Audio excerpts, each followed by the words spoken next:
मैदान में।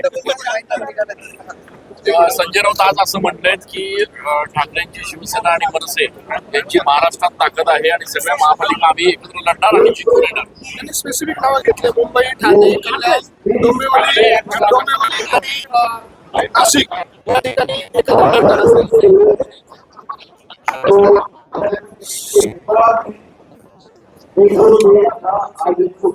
बंद करतोय का चालू काय अडचण नाही ना होईल आता मी तर काय ऐकलं नाही पण आपण म्हणतायत संजय राऊत म्हणाले ठाणे, पुणे, मुंबई, नाशिक, अजून कल्याण, डोंबिवली हे आम्ही जिंकणार. मला वाटतं आता घोडा मैदान समोर आहे. उगाच काहीतरी वल्गना करून काही उपयोग नाही आहे. ज्यांना एकत्र व्हायचं एकत्र व्हावं. लोकशाही आहे, कोणी एकत्र होऊ शकतं, कोणी वेगळं होऊ शकतं. पण माझं आव्हान आहे ते जे म्हणतात मुंबई, ठाणे, नाशिक, पुणे एखाद्या ठिकाणी तरी निवडून येऊन दाखवा. उगाच वल्गना काय करायच्या. लोकांचा विश्वास भाजपवर आहे, लोकांचा विश्वास महायुतीवर आहे. विकास करायचा असेल तर महायुती सरकारच करू शकतं, महायुतीच करू शकते. आणि त्यासाठी लोकांची मानसिकता झालेली आहे की आता महाराष्ट्रामध्ये फक्त महायुती. त्यामुळे आता यांच्या आपण तोंडाच्या वाफाचा रोज आपण सगळ्या तरीके बघतो. त्यामुळे मला असं वाटतं की एखादा घरचा विषय नाहीये. आता घोडा मैदान समोर आहे. निवडणुकीमध्ये या, समोर या आणि निकाल लागल्यावर मग आपण भेटू. मनसे सोबत एकत्र लढणार असं त्यांचं मत आहे. मी सांगितले लोकशाही आहे, कोणी एकत्र होऊ शकतं, कोणी वेगळं होऊ शकतं. त्याला कोण थांबवणार आहे कोणाला. कोणी एकत्र व्हावं.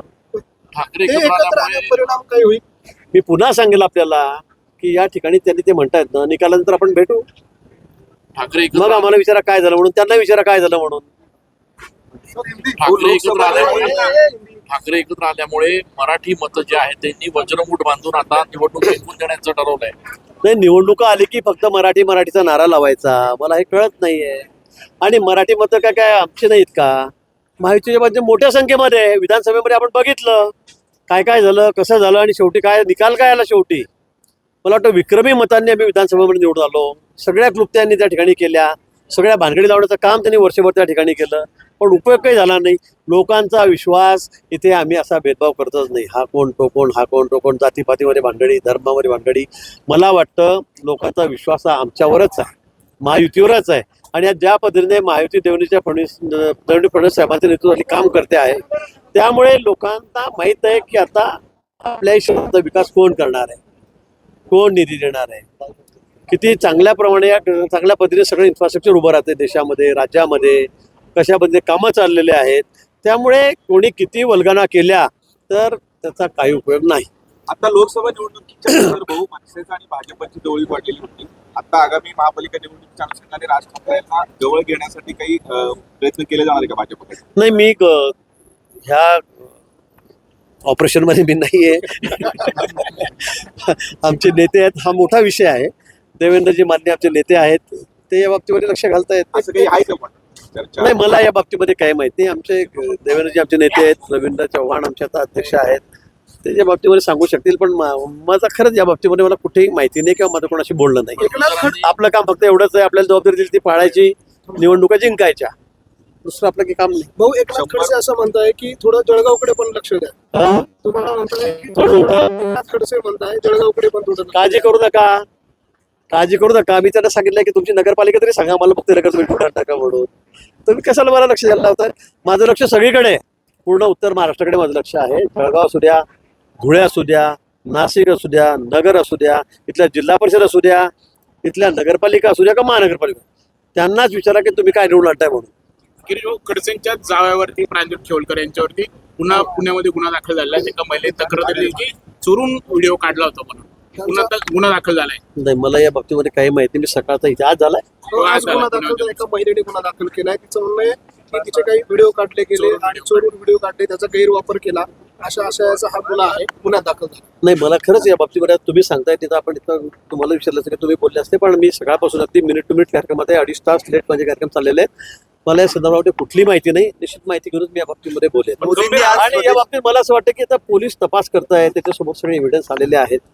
आता काय ते पोलीस चौकशीमध्ये जे आहे ते खरं खोटं ठरेल. मोदींनी आज स्वदेशीचा नारा दिला तेव्हा संजय राऊत म्हणतात की आता मोदी हे नेहरू काँग्रेसच्या पावलावर पाऊल ठेवतात आणि काँग्रेसने सर्वात पहिले स्वदेशीचा नारा दिला होता. आता हे काँग्रेसवादी किंवा गांधीवादी होत आहेत. ठीक आहे, आमचं आम्ही बघू, आम्हाला कोणत्या वादी व्हायचं तुम्ही तुमचं बघा, म्हणा तुम्हाला काय करायचं ते.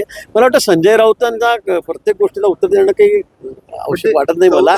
पण आमचा नारा जो आहे तो स्वदेशीचा आधीपासून आहे. मोदीजींनी स्वदेशीचा नारा आज दिलेला नाही, आधीपासूनच दिलेला आहे. पंतप्रधान झाल्यापासून ते म्हणतात स्वदेशीचा पुरस्कार करा. या बाबतीत सगळ्यांना माहीत आहे. आणि खरं आहे, आता जे सध्या आंतरराष्ट्रीय जी सगळी पॉलिसी चाललेल्या आहेत, अमेरिकेचे धोरण आहे मला वाटतं, त्यामुळे आता आम्हाला स्वदेशीचा पुरस्कार करावाच लागणार. त्याशिवाय आता पर्याय नाही आम्हाला. आणि आम्ही का पुढे नाही देतं? आमच्या देशातल्या वस्तू आम्हीच खरेदी करायचं ना. आम्हाला कशाला बाहेरचा माल पाहिजे? आमच्याकडे सगळं बनतंय आता. आम्ही आता खूप पुढे चाललेलो आहोत.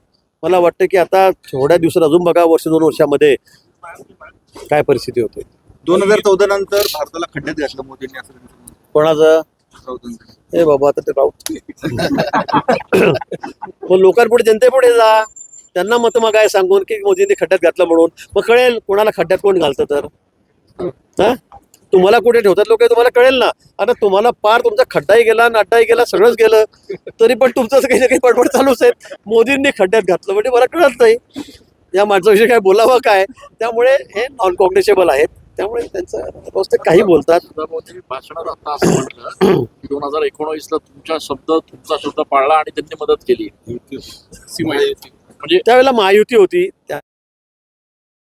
एक उमेदवार होता शिवसेना. ठीक आहे, ते असेल, पण त्यांच्याशी माझं बोलणं झालेलं होतं आणि त्यांनी आम्हाला मदत केलेली होती. पण त्यांनी आताच्या भाषणामध्ये बडगुजरांनी पक्षांतर्गत खदखद व्यक्त केलेली आहे. तुम्हाला इकडे यायला आमदार जबाबदार आहेत अशा पद्धतीने सीमाताईंनी इथे यायला तुम्हाला जो इथे आवडतं उशीर असेल झाला. ते- सीमाताई नाही, नव्हत्या. असं कुठेच नव्हतं. असं कुठे नव्हतं. सीमाताईंकडे कार्यक्रम चालू आहे दुसरा, त्यामुळे जरा ते तिकडे होत्या, दवाखान्यात हॉस्पिटलचा कार्यक्रम आहे, त्यामुळे त्या तिकडे होत्या. पण असं कुठे नाही. एकदा पक्षाने ठरवलं त्यावेळेला त्यांनाही सांगण्यात आलेलं होतं, अगदी वरून अध्यक्षांपासून सांगण्यात आलेलं होतं की बडगुरांचा प्रवेश आपल्याला करायचा आहे आणि तो त्याच वेळेवर झालेला. आमदारांची नाराजी काही कमी होत नाही. नाही नाही, त्या कुठेही नाराज नाहीये. आज सकाळपासून त्या माझ्यासोबतच होत्या. त्या कुठेही नाराज नाहीयेत. बडगुजरांवरती नाराजी आहे. मला नाही वाटत आता ती राहिलेली. मग वारंवार अशा प्रकारे एकमेकांच्या विरोधामध्ये बोलणं, पक्षांतर्गत पक्षात एका पक्षातच राहून आता एकाच पक्षात आले. आता- पक्षाची प्रतिमा मलिन होती. आता हळूहळू ते कमी होत चाललेलं आहे. तर थोडं त्याला वेळ लागतो काही गोष्टी व्हायला. तर मला वाटतं थोडं वेळ सगळ्यावर औषध असतं, काळ औषध असतं. आता तुम्ही थोड्या दिवसांनी बघा, अजून पुढच्या आठवड्यात पहिल्यावर काय काय होतं. महायुती एका झाली नाही. महापालिकेसाठी आपण 100+ नारा दिलेला आहे. महायुतीमध्ये की भाजप? मी आधी ते सांगितलं, महायुतीनेच आम्ही लढवणार आहोत. महायुतीमध्ये आम्ही निवडणूक लढू नाशिकची आणि 100चा आकडा पास करू 122 पैकी. दुर्दैवाने मी म्हटलं काही अपरिहार्य कारणामुळे युती नाही झाली तरी पण भाजप 100+ राहील. ठीक. Okay, thank you.